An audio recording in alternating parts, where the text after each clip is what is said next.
علم سیکھیں، اس کا ذوق بنائیں. اور ایک حدیث آپ نے اچھی طرح یاد رکھنی ہے. اللہ کے پیارے حبیب علیہ السلام نے فرمایا، یہ ترمذی میں موجود ہے، فرمایا جس نے علم اس لیے سیکھا کہ علماء سے بحث کرے گا یا جاہلوں پہ روب جمائے گا. یعنی کچھ لوگ یہاں سے مسئلہ سن کے جاتے ہیں تو اپنے امام صاحب کو تنگ کرتے ہیں جا کے، وہ تو یہ کہہ رہے تھے، اس لیے نہیں سیکھنا.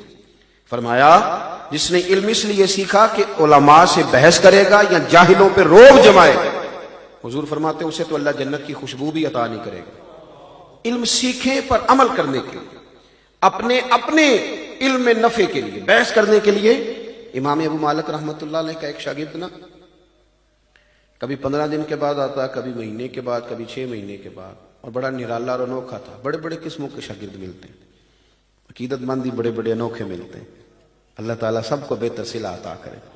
وہ بڑا انوکھا تھا. تو وہ آتا 15 دن کے بعد، مہینے کے بعد، 2 مہینے کے بعد، تو آگے کہتا حضور مجھے 3 حدیثیں پڑھا دیں. امام صاحب پڑھا دیتے، وہ چلا جاتا، پھر غائب ہو جاتا. اب شاگرد کئی نہیں برداشت کرتے کہ میں روز کلاس آؤں اور یہ 15 دن کے بعد آئے، تو انہوں نے احتجاج کر دیا. وہ ایک دن آیا تو رستہ روک کے کھڑے ہو گئے، کہنے لگے صاحب پہلے تو آپ یہ بتائیں کہ آپ آتے مرضی سے، کبھی 15 دن غائب تو کبھی 2 مہینے غائب اور کبھی 6 ماہ غائب، اور آتے ہو تو پھر استاذ کو پابند کرتے ہو کہ 3 حدیثیں پڑھائیں، ان کی مرضی 2 پڑھائیں یا 6 پڑھائیں. تو یہ آپ بڑے، اس سب نے جب گھیرا ڈالا تو وہ کہنے لگا میرے دوستو تم نے جلدی کی، مجھ سے پوچھ تو لیتے، اور کچھ تو مجبوریاں رہی ہوں گی، یوں ہی کوئی بے وفا نہیں ہوتا. پوچھ تو لیتے صاحب، تم نے جلدی سے میرے بارے میں رائے قائم کر لی، پوچھ تو لیتے تو کب بتاؤ. تو وہ کہنے لگا سنو، میں اپنے استاد صاحب کے پاس آتا ہوں تو 3 حدیثیں پڑھتا ہوں، پھر جب تک میرا ان 3 پر عمل نہیں ہو جاتا میں واپس نہیں آتا. وہ عمل 15 دن میں ہو جائے یا 2 مہینے میں ہو جائے یا 6 مہینے میں ہو جائے، چونکہ وہ میرے رسول کریم کی باتیں ہیں. وہ صرف کوئی ایسی بات تو نہیں کہ طوطے کو بات رٹا دی جائے تو وہ بھی بولنے لگے، وہ تو عمل کرنے کے لیے چیزیں. تو سیکھ کر کے جاتا ہوں تو عمل کرتا ہوں، اور جب میرا عمل ہو جاتا ہے تو پھر میں حضور استاد جی کی بارگاہ میں دوبارہ آتا ہوں، پھر میں 3 باتیں اور لے جاتا ہوں. اپنی زندگی کے لیے میں عمل کا رستہ اختیار کریں. ایک پہلو جو بڑا قابل غور ہے، اس پر آپ کی توجہ دلا کے بعد سمیٹوں گا. علم کی بات جب بھی سیکھیں اور جب بھی سکھائیں تو اس کے جہاں بھی آپ کو قرآن مجید میں علم ملے گا نا، ساتھ حکمت کے لفظ بھی ملے گا. یعلمکم الکتاب والحکمہ ادعو الی سبیل ربک بالحکمہ. دانائی اور حکمت یہ خوبصورتی ہے. ہمارا انداز کئی دفعہ اتنا جارحانہ ہوتا ہے کہ اس سے نفرت انگیزی تو پیدا ہو سکتی ہے، لیکن علم آگے نہیں بڑھتا. میں نے میرے مدرسے کے ایک استاذ ہیں، کبھی کبھی وہ مجھے استاذ کہہ دیتے ہیں، تو وہ ایک بچے کو نا اس طرح شرم دلا رہے تھے، تو میں نے ان کی بارگاہ میں اپیل کی، اور الحمدللہ میں انہیں اچھا انسان سمجھتا ہوں. کونے پہ لے جا کے اپیل کی. میں نے کہا اب اسے ڈانٹیں گے، رسوا نہیں کریں گے. بچے میں کمزوری آ جاتی ہے، اس کی تربیت کی جاتی ہے، اسے رسوا اس طرح کا رویہ اختیار نہیں کریں گے کہ وہ بھاگ ہی جائے. حکمت حسن ہے.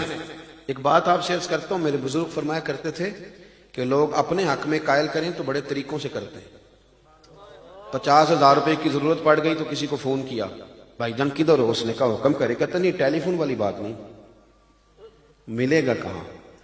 شام کو ملوں گا. تو پہنچ گئے اسے، پھر جاتے ہی نہیں کہا 50,000 دینا، یہ نہیں کہا، پہلے منت کی کہ بڑا مجبور ہوں اور سب سے پوچھ بیٹھا ہوں، تیرے سوا میری داد رسی کرے گا بھی کوئی نہیں، اور اس درد سے روئے کہ گویا رو ہی پڑے.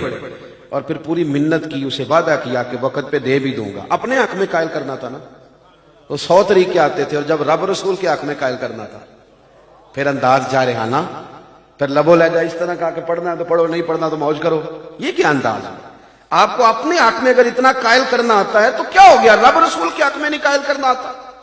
سنو، صحابہ فرماتے ہیں حضرت سعد بن معاذ رضی اللہ تعالیٰ عنہ کا نماز جنازہ تھا.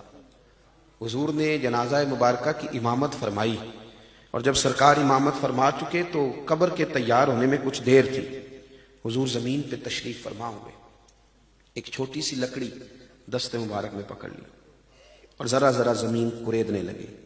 غور کرنا بات پر. فرماتے ہیں حضور زمین کرید رہے، ہم لوگ نا سارے حلقہ بنائے گرد بیٹھے. صحابہ کو موقع چاہیے ہوتا تھا کہ کریم کوئی بات کریں تو جلدی سے نہ ہم اس کو حاصل کریں، تو منتظر ہیں. اب خاموشی چھا گئی تو سناٹا سا ہو گیا، اور دل ہے کہ ان میں مد و جزر جاری ہے کہ کریم کچھ فرمائیں. کچھ بولیں، لیکن فرماتے دیر ہو گئی، حضور کوئی بات ہی نہیں کرتے، قبر تیار ہو رہی ہے اور ان کی میت مبارک پڑی ہے، سب لوگ حضور کے گرد حالہ بنائیں، کوئی بات کریں کوئی بات کریں، لیکن حضور خاموش ہیں، سب کے دلوں سے نکل رہا ہے کہ حضور کچھ بولیں۔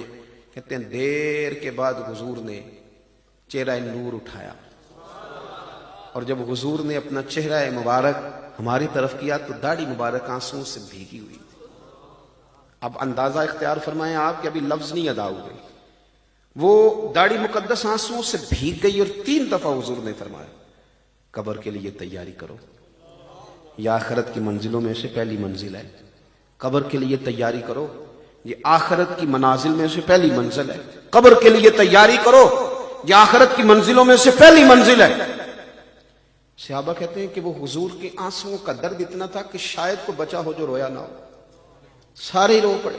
جب آپ اس درد سے لپیٹ کے تبلیغ پہنچاتے ہیں نا جو ہمیں نبی پاک نے عطا فرمایا، تو پھر اقبال کہتے ہیں بات جو دل سے نکلتی ہے اثر رکھتی، بات جو دل سے، لیکن اگر مقصود میرا صرف ہو جائے میری طرح کے لوگوں کا کہ مجمع اٹھانا کیسے ہے تو بٹھانا کیسے ہے، تو جوش ایک نقیب محفل مجھے کہنے لگے جس طرح کا میں نے مجمع اٹھا کے دیا اسی طرح کا اٹھا رہنا چاہیے۔ اور میں نے کہا میں بزدل آدمی ہوں، مجھ سے تو 2 بندے نہیں اٹھائے جاتے، اور سارا مجمع اٹھا دیا، کیا طریقہ کار، یہ کوئی رویے، یہ دین پھیلانے کا طریقہ ہے۔ اور پھر بڑا جناب میں ایک جملہ کہنے لگا ہوں، جی میرا جملہ، آپ اپنا جملہ رہنے دیں، یہ ہمارے جملوں نے تو خرابی کی ہے، آپ اپنا جملہ رہنے دیں، آپ اللہ رسول کی کوئی بات کریں، آپ اپنی تحقیق نہ پیش کریں، تحقیق کر گئے ہمارے بزرگ، ہر چیز کتابوں میں لکھ گئے، ہر صحابی کے بارے میں لکھ گئے، جناب صدیق اکبر سے لے کر حضرت امیر معاویہ تک ہر ایک کی بات طے ہو گئی، آپ اپنا جملہ بیان نہ کریں، مدینے والے کی بات کریں، ہر چیز طے ہے، ہمیں مزید کسی شخص کی نئی تحقیق کی ضرورت نہیں ہے، ہمارے پاس ہر چیز ہمارے بزرگ طے کر کے دے گئے، ہمیں ضرورت ہی نہیں، ہم کوئی محتاج ہیں کہ تھوڑی کی بات تجھ سے لیں گے تو تھوڑی کسی اور سے لیں گے، یہ تو سکہ بند قسم کا مسلک ہے جو اللہ نے ہمیں عطا فرمایا ہے، میں گنجائش ہی کوئی نہیں کہ ادھر ادھر کوئی شخص نکل سکے۔ تو عزیز بھائی، آپ علم کا اور حکمت کے ساتھ